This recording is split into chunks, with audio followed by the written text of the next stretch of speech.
30,000 kilometre owner's review, not just the 2.8 70 series, but also the mods I've attached to it since 12,000 Ks into owning this vehicle. Fuel economy average from the past 12 months, and my first issues.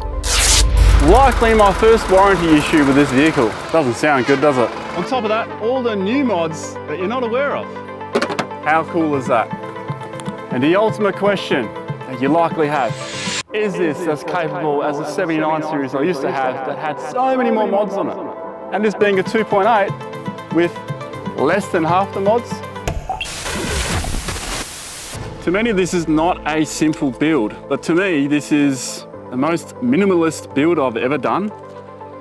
And considering what I've put it through and where it's been, it's not really lacking much at all. Some of the biggest things I've saved on this vehicle is weight. Invested money into this vehicle is a lot less than previous 70s that I've built, and there's a lot less going on underneath. If something does go wrong with this vehicle, it's very easy to fix and very predictable where it's going to break. All of this stuff I'm going to uncover. With the suspension and wheel set up, it's been on since 12,000 Ks. When I did the Gun Barrel Highway and the Holland track and in Shark Bay, I had the vehicle loaded up with heaps of gear, and it feels a lot better when it's loaded, I've got to say. Like right now, it's not completely loaded, but it's okay. It's a bit rough in the back, and that's what you get with a 70 series with a leaf pack suspension. The suspension has settled in quite nicely. Am I happy with it? It's not sagging. What does the suspension consist of? A Dingo reservoir shocks, the remote res. I went monotube shocks because that's all I could afford at the time. But already having a good experience with having the same shocks on the Troopy helped me make the choice. Nitro gas shocks. They're running really cool. I remember the first long run I did on Useless Loop Road up at Shark Bay, which is a very corrugated road, worked the vehicles very hard. This, with the Nitro shocks, didn't get hot at all. However, on the Gun Barrel Highway, we've just entered the Gibson Desert. That did get pretty hot, and the temperature there was also much higher, so it might have something to do with that. Front control arms, radius arms, I did change those, and that's because we've gone up to like 4 inches. Lifting a vehicle any higher than 2 inches, those control arms will reposition the differential in the correct position. And I think it's probably settled in at about 3.5 now. The rear is just, it's not a heavy duty leaf pack, it's sort of like a mid-range leaf pack. It's just perfect for the setup. The front coils, just whatever they give you for a V8 version. I did the suspension on this before there were even kits for the 2.8, but it seems to be the right choice on the front. The V8 version has a heavier front end, so getting the suspension at the time was a bit of a gamble, but I reckon it's paid off. The front end of this vehicle is lighter, but those seem to be the right shocks. Front coils, sway bar extension block, seems to be the right size, and that's just to allow for the clearance. Otherwise, the sway bar is going to touch the front prop shaft, and you don't want that. I've been there, done that with the 79. This block keeps this part of the sway bar away from that. What about the tyres? The 35-inch, well, they're 315/75 R16s on steel rims. Similar setup to what the Troopy has, similar setup to what the 79 used to have, but with the 2.8, is it good enough? I think it goes fantastic. The pickup and speed is awesome. It turns the wheels really good. Does it need more power? No. The V8 I had to tune. This one I don't feel I need to tune it. I have a tuned Troopy on 35s. When I jump into that, it's awesome fun to drive. You know, back in the manual, get to change my gears. It does sound really nice, straight through pipe V8. Oh my God, it's so hard to get over that. That is awesome. However, it's a slug, man. Compared to this hasn't even got a tune with the same size tyres. Just goes. It might be a different story if it was a 79 series with the big canopy and everything and all the weight on it, but I've kept this vehicle so light that I don't need to worry about extra power. It's absolutely fine. And the fuel economy?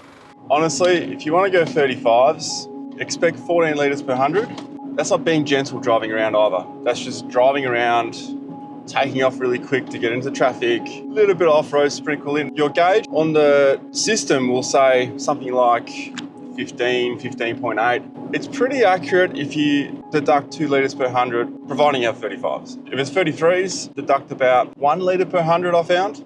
and that will work out to the calculations at the Bowser. That's just general driving, but how much does it use on a proper expedition / trip / adventure? When we did the Gun Barrel Highway, I just remember it was just below 19. It didn't get to 19. Let's just round it up, 17 litres per 100. Keep in mind, 35s, hot environment, left the car running the entire time.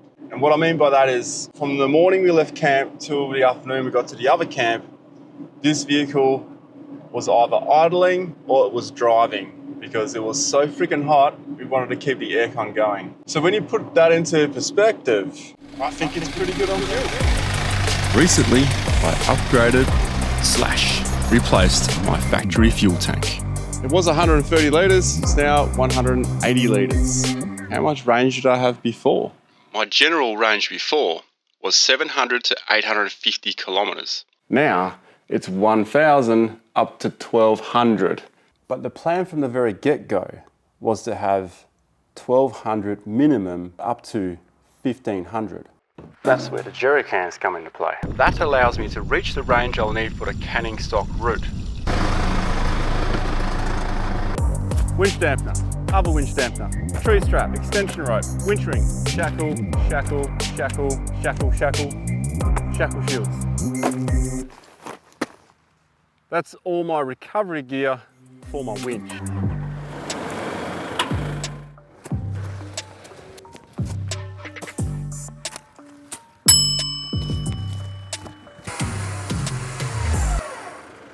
This is an 11,000 pound winch, and as you can see, it's very fast. I'm not familiar with this brand yet, so I want to test it out before I really am going to talk too much more about it. But I felt that this vehicle needed a winch because the traveling I do nowadays, it's usually just 1 or 2 vehicles. So good idea to have at least one winch in a convoy. That's a single line pull, but I've got enough gear here to do a double line pull as well. You a bit stuck there, mate? Yeah, mate, I'm a little bit stuck. Do you want me to get the V8 to tow you out? Yeah, well, it is only a 2.8, I guess. Cheeky bucker. Enough shackles, enough rope, and a winch ring so I can do a double line pull. But I don't think I'll need to do that with this car. It's pretty light because it doesn't have a heavy V8 in it. See you on the road, princess. One of my favourite mods to this vehicle that I am probably the most impressed with is the wrap. And for the places it's been to, look at it, it looks so freaking clean. And for what we put it through at the back here of Mundaring, you know what the worst part is about being wrapped in PPF? People don't think you take the car off-road. Yeah, shit. Out with James from Madding today. We're just going to demonstrate some of this Expel wrap. No protection or PPF on this one. Didn't know that this is what was going to be happening today, so that's, yeah, this is fantastic. Chris is up ahead in the troopy, he's got the gloss wrap. Decent scratch on my bonnet, eh? I have the stealth wrap, and yeah, we'll show you today how it actually withstands all the scratches.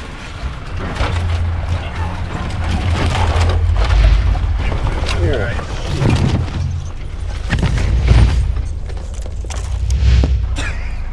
Dooly. It's left a bit of like colour from the wood. The bonnet's pretty hot as well from the engine, so yeah, it's probably just self-healing pretty quick, so you don't even get to see it. But yeah, look here and there. Yeah, James, what were you thinking? not good. I mean, you are a bit dirty, but you're going to notice it when it's wet. It's going to pull on those lines, particularly that one and those ones. The date today is the 27th of November 2024. By the time I get the car finished, I'm going to do a bit of a review on the wrap, which you're probably watching right now actually. It was pretty nuts what we did with it. It does have a tear through the wrap on one side, and that's from a tent pole. So that's probably the worst one I've had so far. But by the looks of it, it hasn't gone through the paint. That's the only thing I need to do is go back and get this one placed, but it saved the paint still. it still saved the paint. My 79, when I first got that, at this stage, 30,000 Ks in, it was so scratched. It was so wrecked. It's probably the best thing I've done to this car. Bloody happy with it. Can you hear that sound? That's likely my first warranty issue with this vehicle. Doesn't sound good, does it? Stock exhaust, haven't done any mods or anything to the car in regards to engine and exhaust. That should not happen just after 30,000 kilometres. No mods have been done at all. It didn't take long for my seat to tear. One of the kids simply pulled out a UHF radio which was in the rear seat pocket, and the door side pocket with the drink holder. Well, that goes to show a 70 series should only have one drink holder. Nothing major, just annoying. Since deciding to keep this 2.8 litre 76 series, I've been very weight conscious because I made many mistakes in the past. I managed to avoid adding 200 kilos and spending upwards of $4,000. I've chosen not to put a rear bar on this vehicle. The more weight you add, the more stress you put on your driveline, the more fuel you burn. Save the extra weight on not carrying the extra tyre, not carrying the extra steel on the back. Speaking of spares, yep, still only one single spare tyre. If I do need to carry another one because I really feel I need to, I'll carry a carcass on the roof. I have a lot of trust in these tyres. When I do stake them, I can just plug it and then keep running it. And then I'll take them off at the end of the trip or when I need to hit the highway. That's the only time I really worry about it. The only thing that did make it difficult to resist getting a rear bar, yes, I don't have anywhere to have a swing away arm to have the extra water. my water solution. I still haven't worked that one out. So far, I've tried a 20 litre Jerry, Just not enough. 30 litre poly tank, Not the greatest, needs improving. ended up with wet carpets. I'm open for your suggestions as to how I could carry 40 or maybe 60 litres without having loose jerry cans bouncing around the back.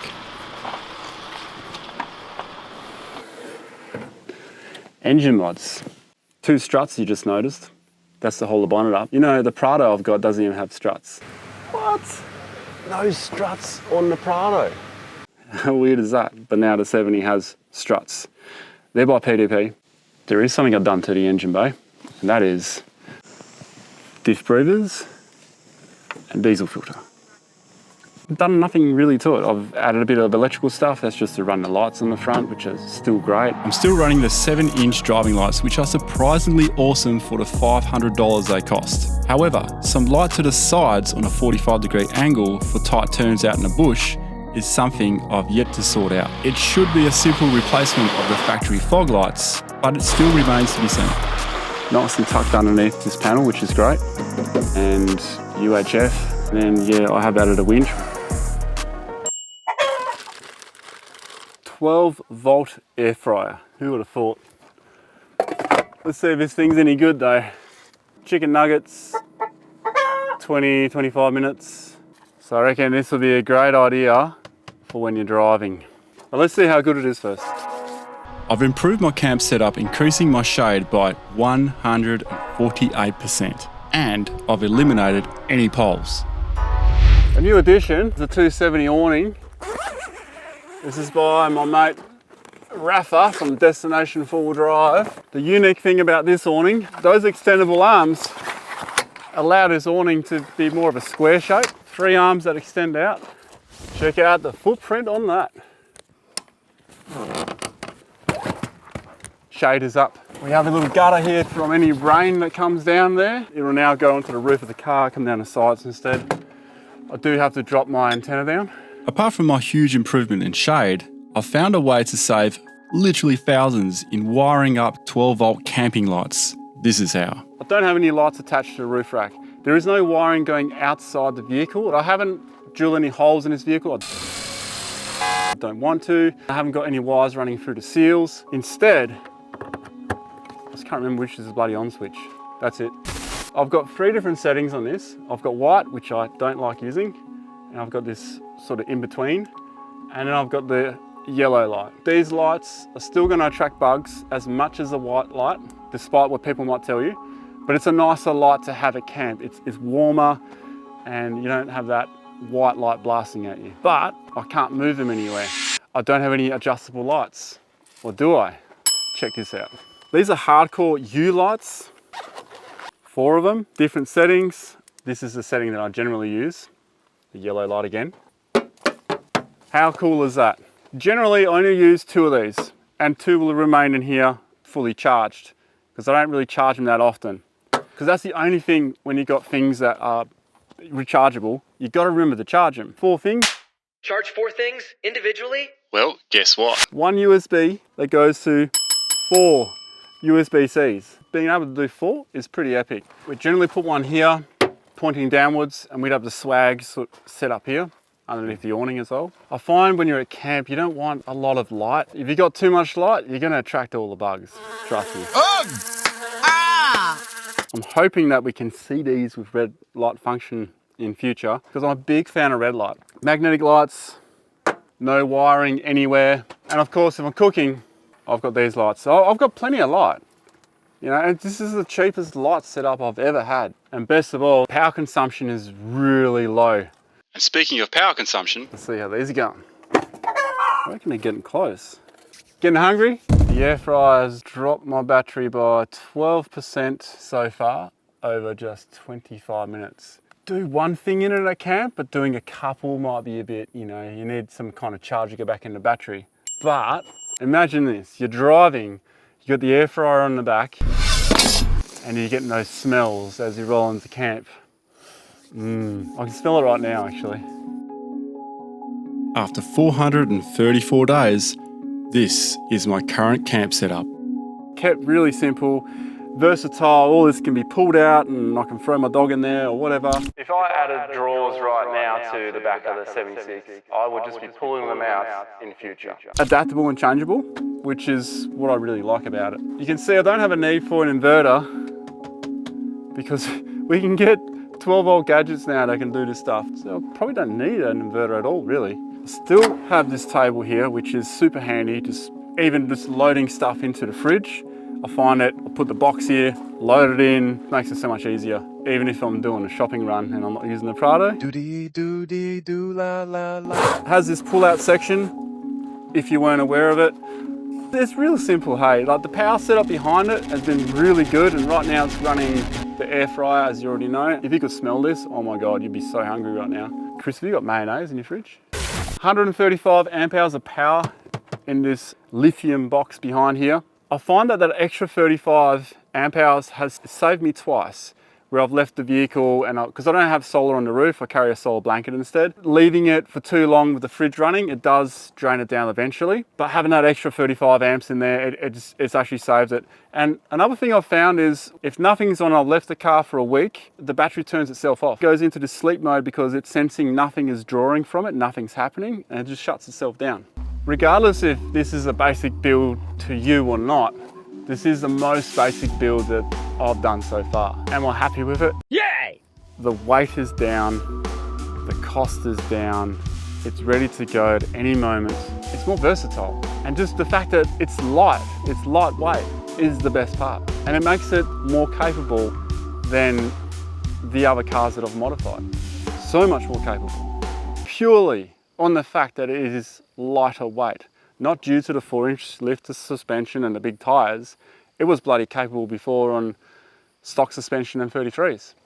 It's the weight in the vehicle, and it's evenly distributed as well. That is the best thing about how this is set up. To me anyway. What do you think?